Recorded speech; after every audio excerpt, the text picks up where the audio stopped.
I just talked to Jimmy Hart yesterday and he was fine to have this happen. It's just horrible. The match with Shaquille O'Neal as special referee and then Halloween Havoc were Tommy Hearns, Muhammad Ali, Sher Martel. I mean, they're never going to be called classics, but they drew money. And we drew money. The one thing that I said it publicly at the Garden one night, my son went to 6 rehabs and my insurance didn't cover rehab. So Hulk lent me money one time to keep him in rehab and keep him off life support. So I've never forgotten that. And I went to pay him back and he said, "You never have to pay me back. I'm here for you." The wrestling world was shaken to its core when news broke that Hulk Hogan, one of the most recognizable and influential figures in professional wrestling history, had passed away. Fans around the globe mourned, but many were left wondering about his final moments. What really happened on that last day? Until recently, much of the story stayed private. Now, thanks to accounts from medical staff and those close to Hogan, the full picture is coming into focus, and it's more heartbreaking than anyone expected. This is the complete story of Hulk Hogan's final hours, the weeks leading up to his death, and the legacy of a man who changed the face of wrestling forever. July 24, 2025, started like any other summer morning in Clearwater, Florida. The sun was already bright, the heat rising, and the waves of the Gulf of Mexico shimmering nearby. In a beautiful home along the waterfront, where many celebrations and family gatherings had taken place, something unexpected was unfolding. At 9:51 a.m., a 911 call went out. The voice on the line, whose identity has not been made public, sounded urgent and alarmed. The emergency cardiac arrest. How much pain are you in right now? That's kind of funny because I had a physical therapist ask me yesterday if you could be out of pain, or you could have a perfect championship walk. What would you rather have? And I said, I'd rather have the walk. She goes, you're out of your mind. I said, yes, I am. She goes, well, how much pain are you in? I said, well, I'm in pain all the time, but I'm used to it, and my go-to in the morning just to get me rolling is 2 cups of coffee and 2 Tylenols, and then that's it. The patient, Terry Gene Bailey, known worldwide as Hulk Hogan, the man who body-slammed giants, headlined sold-out arenas, and defined an era of wrestling entertainment, was now fighting for his life against an opponent. No one can out-muscle a failing heart within 5 minutes. First responders from Clearwater Fire and Rescue arrived. They rushed into Hogan's home at 9:56 a.m. fully equipped and ready. What they found was a scene of controlled chaos. Hogan, 71 years old, lay unresponsive. Paramedics immediately began CPR, their hands pressing rhythmically against the chest of the man whose strength once seemed unmatched. From the back, the back being fused. Yeah, the back. And how many discs are fused? Everything's fused. The whole back. I've had 10 back surgeries. But the contrast was striking. This was the same body that had lifted Andre the Giant, weighing over 500 pounds in front of tens of thousands of fans. Now it was still invulnerable. The medical team worked without pause. For more than 30 minutes, they fought to bring him back. Dispatch audio later obtained by media outlets revealed the urgency in their voices. They were determined to give Hogan every possible chance. At 10:28 a.m., over half an hour later, they were still performing CPR as they prepared to transport him to the hospital. Video footage from that morning showed paramedics wheeling Hogan toward the ambulance, continuing compressions as the world outside carried on. Unaware of the battle being fought inside, the ambulance raced to Morton Plan Hospital, its sirens cutting through the morning traffic. Paramedics didn't stop their efforts during the ride. Bundy, you ain't Kamala. Kamala rubbing his. At 10:32 a.m., Hogan was rushed into the emergency department where a full medical team was waiting. Hospitals are places where life and death decisions are made daily. But this was not just any patient. Behind closed doors, doctors and nurses work tirelessly. HIPAA laws keep many details private. But what's known is that they continued resuscitation for nearly an hour. Despite every effort, at 11:17 a.m., Hulk Hogan was pronounced dead. The official cause cardiac arrest. Police later confirmed there was nothing suspicious, no foul play, no external cause.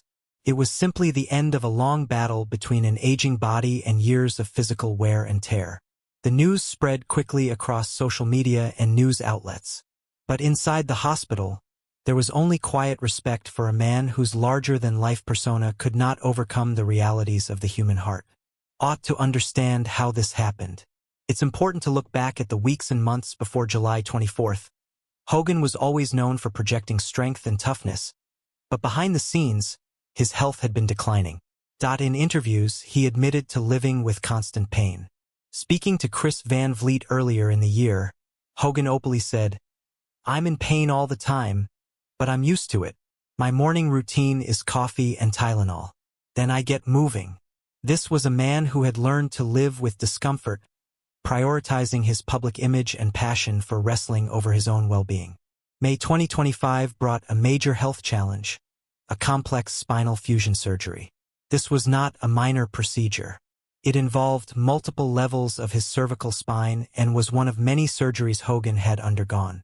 In the past decade alone, he'd endured more than 25 operations, including 10 back surgeries and multiple joint replacements. Each one took a toll. Despite the seriousness, public updates were optimistic. On June 18th, his representative assured fans there was nothing to worrying about, praising the success of the neck surgery. But not everyone agreed. Bubba the Love Sponge, a longtime friend turned radio personality, painted a far darker picture. He claimed Hogan was in the ICU for weeks and on his deathbed. 3 days before Hogan's death, Bubba's co-host went further, saying Hogan couldn't speak and was bedridden at home. Hogan's family denied these claims. His wife Sky Daly posted on Instagram insisting his heart was strong and there was no brain damage or coma. Even close friends like Jimmy Hart reassured fans that Hogan was doing phenomenal. 2 days before his death, Hart tweeted that Hogan had enjoyed time with his son Nick. That tweet was later deleted, but it reflected the mixed messages coming from Hogan's inner circle. Why the conflicting stories? Some suggest Hogan and his family wanted to protect his privacy. Others believe it was denial or refusal to admit that the indestructible Hulk Hogan could be fragile. The truth, according to sources close to the family, was somewhere in the middle. Hogan was recovering from surgery but struggling with serious heart issues. He experienced shortness of breath, fatigue, and weight loss. His heart, weakened by age, years of strain, and possibly past steroid use, was not as strong as fans believed. Bubba's frustration boiled over after Hogan's death. On air, he said, "I wish I wasn't right because being right means Hulk Hogan is gone." He accused others of hiding the truth. Whether or not Bubba's warnings were entirely accurate, the signs of decline were there, if painful to acknowledge. Hogan's health challenges were not sudden. They were the result of a lifetime of punishing his body. During the 1980s and 90s, wrestling schedules were brutal. Constant travel, nightly matches, and high-impact moves. Hogan also admitted in the 1990s to using steroids, common at the time, which carry long-term health risks, including heart problems.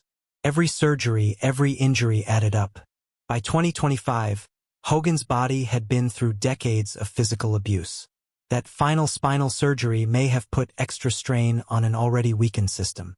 Even so, Hogan stayed silent publicly. Perhaps it was pride. Perhaps he wanted fans to remember him strong. Friends said he put on a brave face, attending events despite obvious discomfort. The last conversation Jimmy Hart had with Hogan was through an assistant the night before he died. Hart said, "Tell him I love him." Those words would be the last from one friend to another. While the details of his passing are emotional, Hogan's story can't be told without looking at what he accomplished. Few athletes have ever had the cultural impact Hogan did. On January 23, 1984, when he defeated the Iron Sheik to win the WWF Championship, the wrestling world changed forever. That night, Hulkamania was born. Throughout the 1980s, Hogan became more than a wrestler.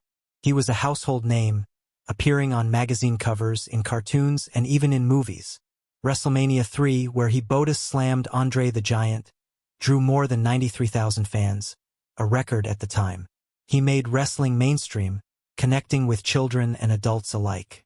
His image of training, prayers, and vitamins inspired a generation. Even when his hero image faded, Hogan reinvented himself. In 1996, he shocked fans by turning villain, joining the New World Order in WCW. It worked.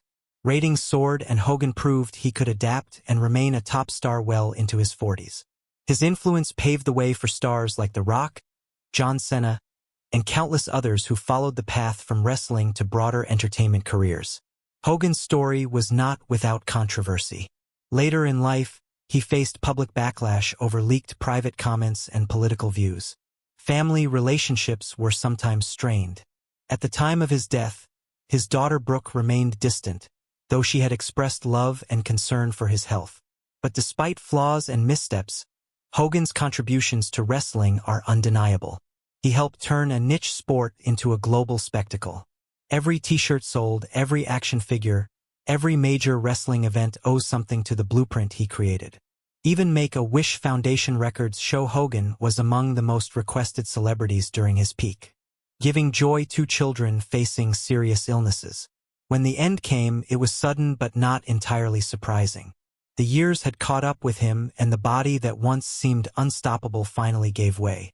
In a way, the quiet at Morton Plant Hospital was fitting. After a life lived so publicly, perhaps Hogan deserved privacy in his final moments. Hulk Hogan was larger than life, flawed, celebrated, criticized, but always unforgettable. He was a hero to many, a controversial figure to some, and an undeniable pioneer in his industry. The wrestling world will continue to evolve, but his influence is everywhere in the lights, the spectacle, the characters, and the dreams of those who step into the ring.